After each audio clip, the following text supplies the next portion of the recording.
Olá, senhoras e senhores, meus compatriotas celestiais. Eu tenho aqui em minhas mãos Dádiva e Louvor, livro de autoria de Karl Barth, publicado no Brasil pela editora Sinodal. Eu gostaria de fazer alguns comentários a respeito deste livro aqui.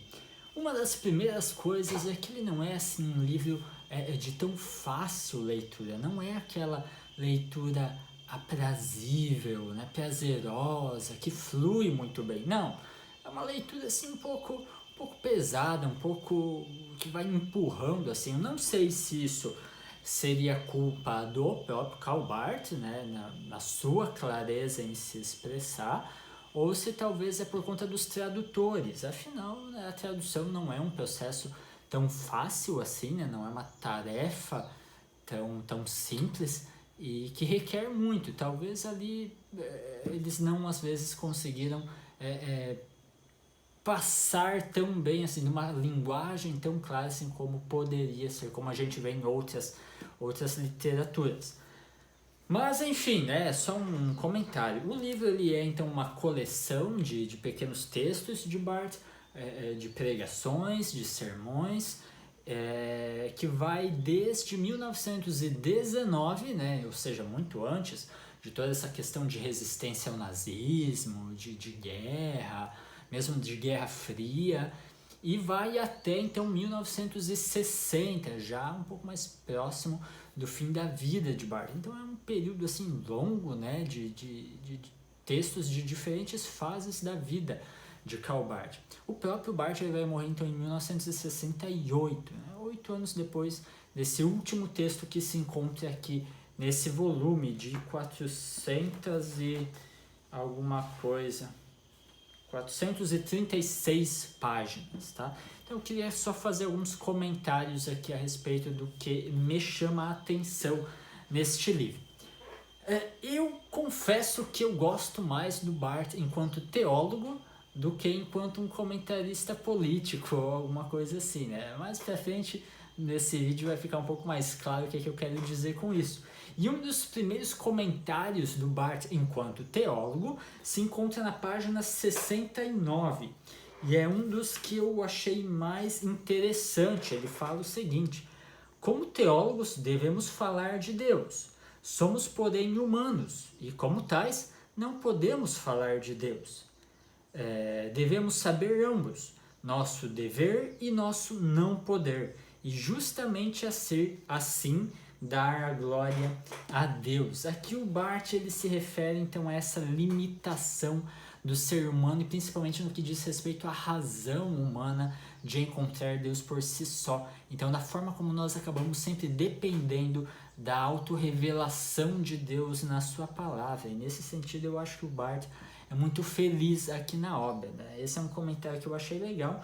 E não muito longe, já aqui na página 70, também tem um comentário que eu acho bastante pertinente, que é o seguinte: nas fronteiras da humanidade é evocado o problema teológico.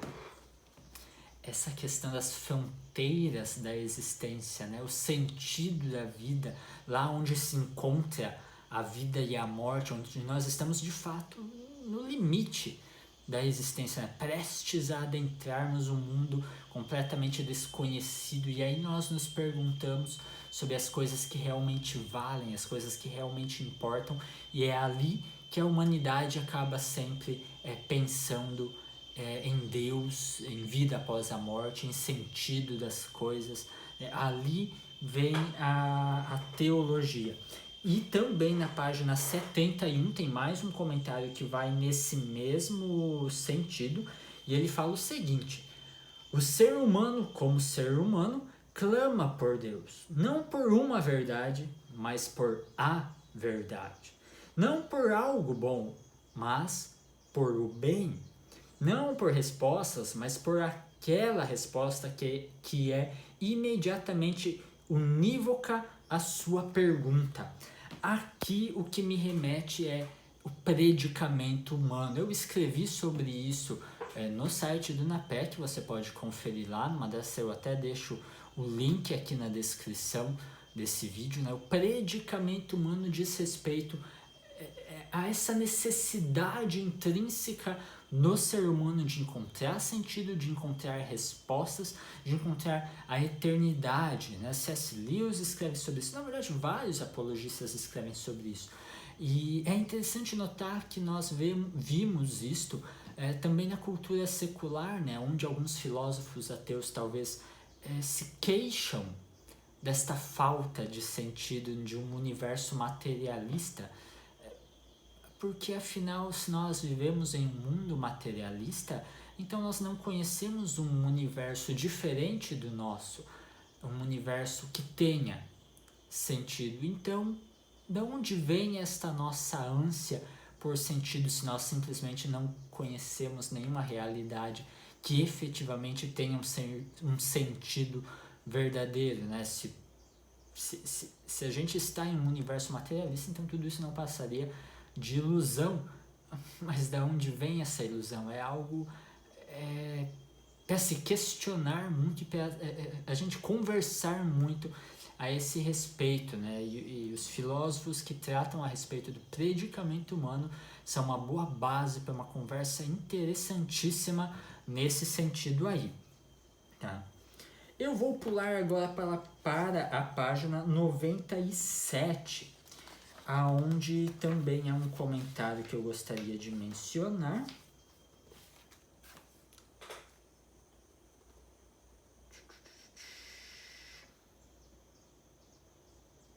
Trata-se da noção de um alvo na história terrena, que deve ser concebido sem prejuízo da esperança da vida eterna em um novo mundo. Algumas coisas a serem ditas aqui, tá? Então, um alvo na história terrena que deve ser concebido sem prejuízo da esperança de vida eterna em um novo mundo. Aqui vem a ideia de progresso. E isso me faz lembrar deste livro aqui de Christopher Dawson, Religião e Progresso.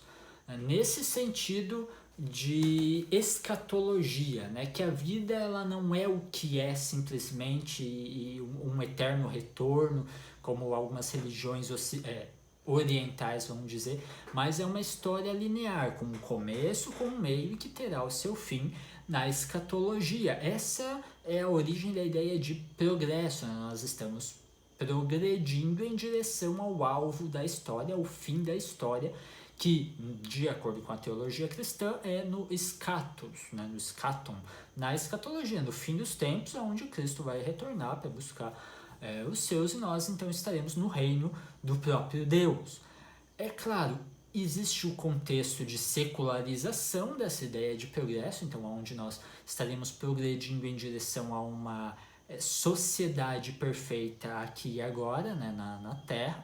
Várias das políticas totalitaristas que nós vimos séculos passados se basearam precisamente nessa ideia de progresso e numa utopia de construir uma sociedade perfeita quando os inimigos fossem todos exterminados. E aí algumas vezes existe a crítica de que os cristãos eles acabam sendo conformistas demais com a realidade presente, uma vez que nós esperamos a realidade futura. Então a gente simplesmente não faz nada aqui, porque meu lugar no céu está lá, e é com aquele reino que eu vou me preocupar, e outros caem no extremo oposto de querer fazer tudo agora, né? O caso aí esqueci o nome lá, enfim, esqueci o nome. Se eu lembrar eu coloco na descrição. De que daí quer fazer tudo aqui agora e esquece do mundo por vir, né? Quer só dar o pão e esquece de que existe também a questão espiritual, a questão da salvação. Então são dois extremos assim a serem evitados. Aí isso me lembra C.S. Lewis, em algum lugar ele escreve sobre... Geralmente as pessoas que mais pensaram a respeito do céu são justamente aquelas que mais agiram aqui na Terra. Nós temos bons exemplos disso, né? William Wilberforce, por um exemplo, é um ícone da história mundial, né, um dos grandes responsáveis pelo fim da escravidão na Inglaterra e depois, né, se espalha para o resto do mundo. Charles Consul também eu acho um bom exemplo nesse sentido, alguém que estava envolvido na política, inclusive em casos de corrupção, foi preso e após isso teve toda a sua vida transformada e inicia um ministério que vai trabalhar justamente com os presidiários, né, e as famílias de pessoas que tiveram suas vidas afetadas pelo crime, ou seja, alguém que está bastante preocupado com o céu, alguém que pensa muito nesta realidade, e é precisamente por isso que ele vai agir aqui na Terra. Depois, vamos lá para a página 142, onde nós já estamos no contexto daí de guerra. 142, só um pouco para eu achar aqui a página. Aqui. É um texto que se chama A Existência Teológica Hoje, que ele foi publicado em 1933, precisamente o ano onde Hitler, né, e todo o seu partido social nacionalista sobe ao poder, né, 1933. E aqui eu acho interessante o que ele escreve de que ele vai continuar fazendo teologia, né? Ele não vai deixar de falar a respeito da teologia, né? Então ele não vai enfatizar o assunto em si, né, as coisas que vêm acontecendo, mas ele vai seguir a vida fazendo teologia. É assim que ele escreve nesse início de 1993. Deixa só eu achar a sublinhação aqui. É que eu vou sublinhando várias coisas no livro, né? Mas a citação aqui é: não seria melhor para a igreja se para todos nós, não seria melhor para a igreja e para todos nós se justamente agora não falássemos a respeito da situação, mas agora ainda mais cada qual nos limites da sua vocação a respeito do assunto?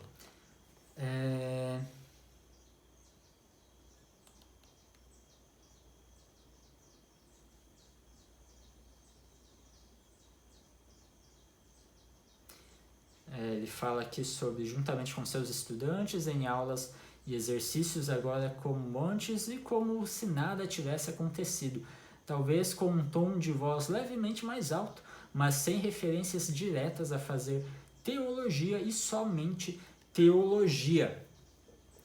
É algo que chama atenção e é algo que ele vai mudar um pouco mais lá para frente, porque as críticas vão surgindo, ainda nesse texto mesmo, alguma coisa vai aparecendo de críticas ao nazismo, né, ao nacionalsocialismo.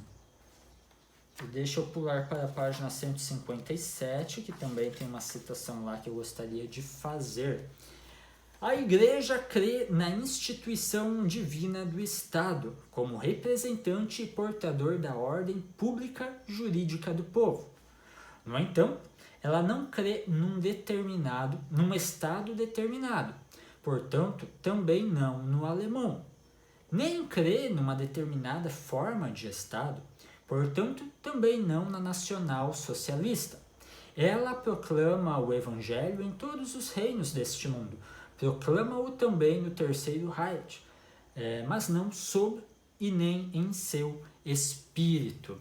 De fato, o cristianismo ele sobreviveu às mais diversas formas de opressão, às mais diferentes formas de governo, né? Sobreviveu ao Estado romano, sobreviveu ao nazismo, sobreviveu à Revolução Francesa, sobreviveu também ao comunismo. E isso me faz lembrar aqui de Alvin Plantinga, neste livro, onde lá na página 83 e 84 ele faz uma breve menção a essa sobrevivência do cristianismo mesmo em meio ao comunismo.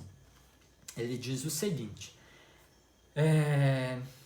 essas passagens sugerem que a consciência de Deus é natural, disseminada e não é fácil de esquecer, ignorar ou destruir.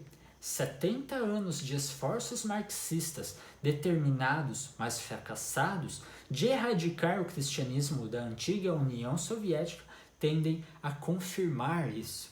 Claro, aqui não é o foco do Plantinga estar fazendo críticas políticas, aqui o Plantinga está falando sobre essa consciência natural que o ser humano tem a respeito de Deus, né? Nós vemos diferentes povos sempre tendo as suas divindades, etc. Então é a respeito dessa consciência que o Plantinga está se referindo aqui, mas eu aproveitei aí o gancho, né, para essa questão aí também do comunismo, né? Mesmo lá o cristianismo sobreviveu, né? Esses reinos sobem e descem, mas a palavra de Deus vai permanecer para sempre.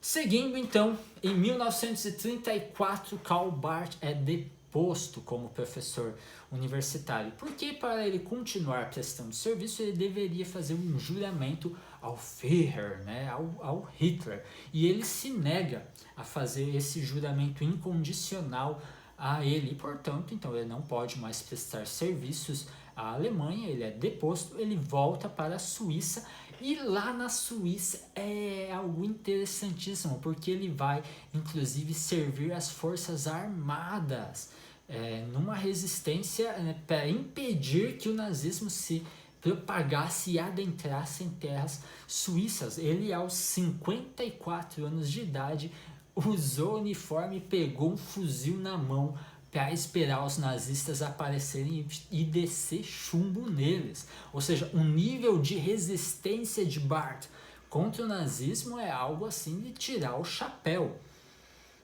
Infelizmente, isso não foi tão firme assim em relação ao comunismo mais tarde, mas a gente ainda vai chegar nesse ponto, tá? Eu vou ter de pular algumas coisas aqui, senão o vídeo vai ficar enorme, mas o Barth ainda fala coisas bem interessantes aqui a respeito de predestinação, de graça, de pecado, né? Algumas coisas assim bastante teológicas mesmo, mas vamos pulando isso aí, deixa eu tentar focar em outros assuntos. Tá? Ele também vai tratar sobre a influência na esfera pública, isso até inclusive aparece num outro vídeo que eu gravei falando a respeito de Karl Barth estou gravando agora, de Abraham Kuyper, né? É um livro recentemente lançado, Abraham Kuyper e as bases para uma teologia pública, onde eu até inclusive citei daí esse dito aqui de Karl Barth a respeito da teologia pública, que é esse poder do cristianismo, da teologia, de influenciar os meios públicos, né, de impedir que as leis da sociedade como um todo sempre sejam tão antagônicas ao cristianismo, né, ao que a gente crê ser o certo, ser, né, objetivamente correto. Mas deixe-me ir lá para a página agora 305. Percebam que eu estou dando uns saltos meio grandes aqui nas páginas, porque a gente não pode falar de tudo desse livro também, né? 305.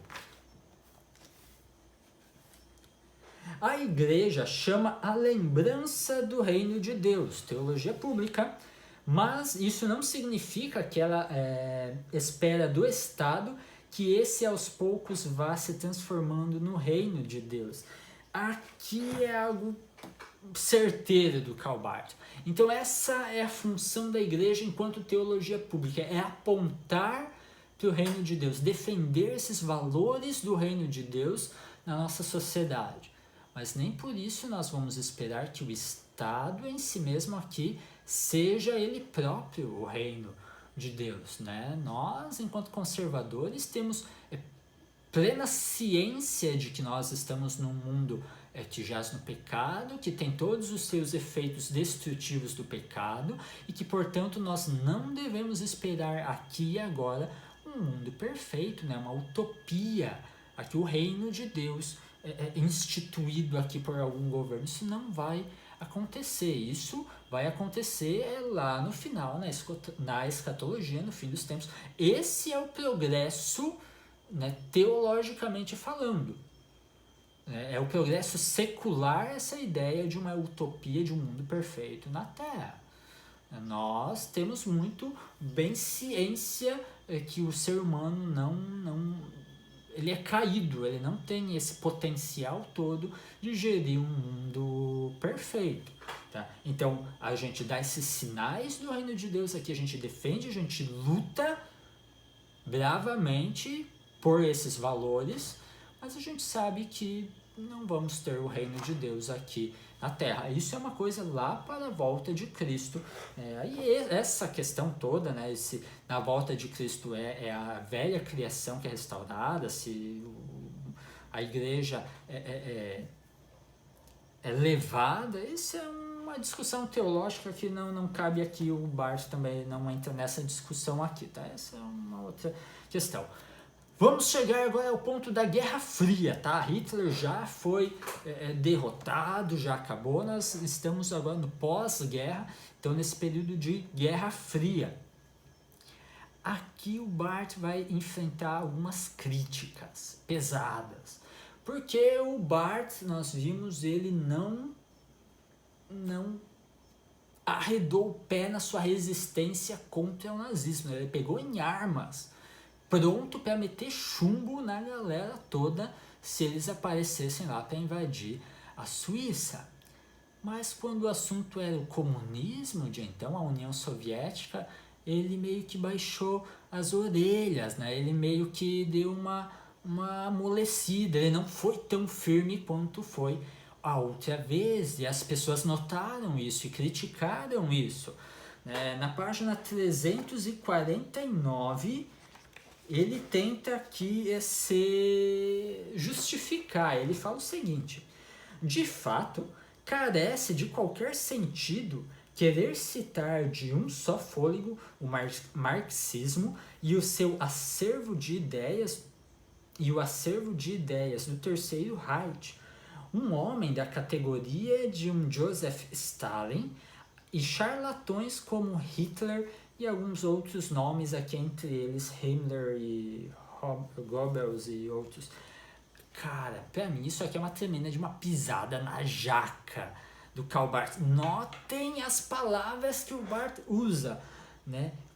Nós não deveríamos estar comparando de forma assim, colocando no mesmo saco, né, o marxismo e as ideias do Terceiro Reich.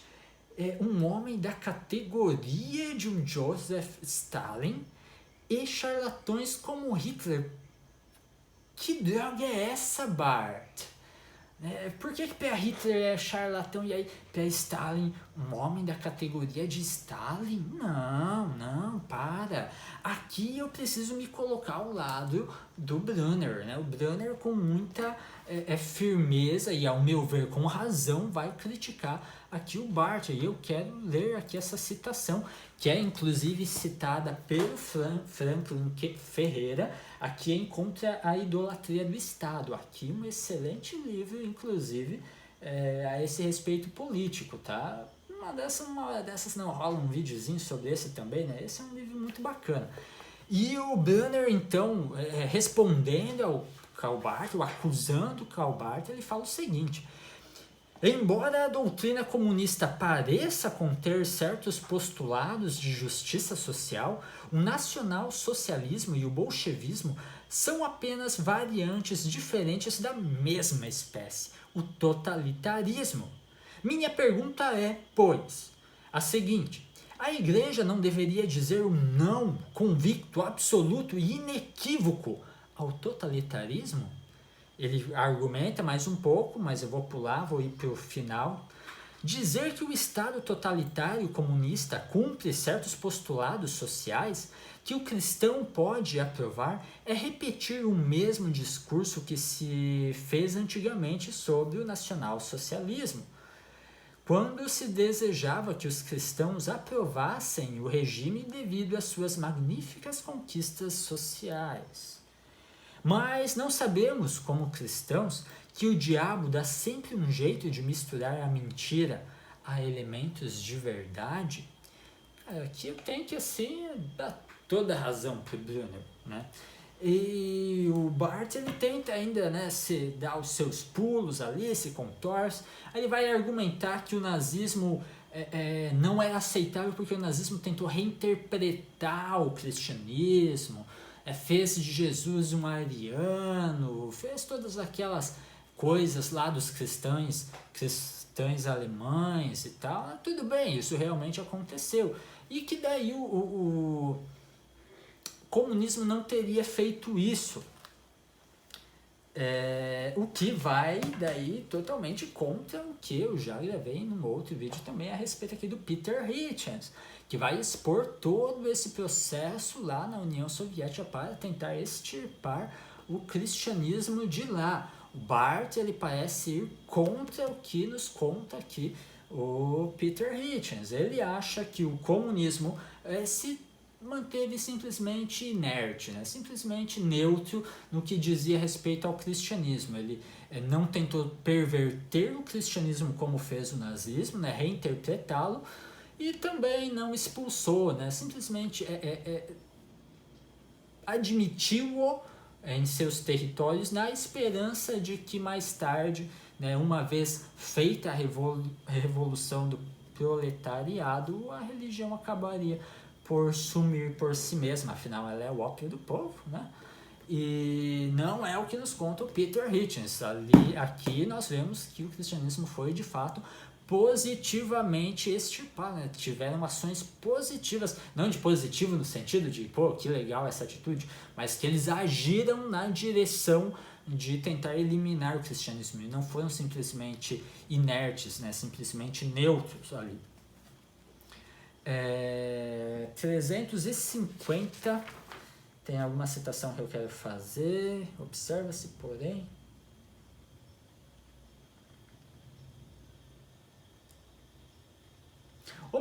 porém, que em sua relação com o cristianismo e a distinção do nacional-socialismo, o comunismo, aqui o que eu falava antes, deixou de fazer uma coisa a qual, por sua natureza, ele nem pode fazer. Ele jamais fez a menor tentativa de dar nova interpretação ao cristianismo, de falsificá-lo, vestindo ele mesmo uma roupa cristã. De fato, o cristianismo não tentou, embora talvez nos dias de hoje a história é um pouco diferente, né? A gente vê por aí alguns falando em atualizar a Bíblia, né? E não estamos falando no sentido de uma nova linguagem, né? Para manter o mesmo sentido em palavras mais normais ao nosso cotidiano. Não, estamos falando em atualizar a mensagem bíblica a fim de acomodá-la à nossa mentalidade pós-moderna, a mentalidade aqui do nosso contexto cultural, da nossa onda cultural, né? Estamos numa tentativa de fazer com que a Bíblia seja acomodada e nós abracemos então o espírito da época. Não estou falando que o sujeito que defendeu esse negócio de atualizar a Bíblia seja comunista. Eu estou falando que a ideia está no ar e é facilmente adaptável para esse tipo de regime também. É isso que eu estou falando. Eu tenho que abrir o olho com esse tipo de coisa. Depois nós vamos para o último capítulo aqui da Dádiva e Louvor, que é uma espécie de retrospectiva da vida de Barth. Ele conta sobre os seus anos iniciais, ele senta, olha para trás, para a sua vida e reflete acerca dela e conta a respeito dela.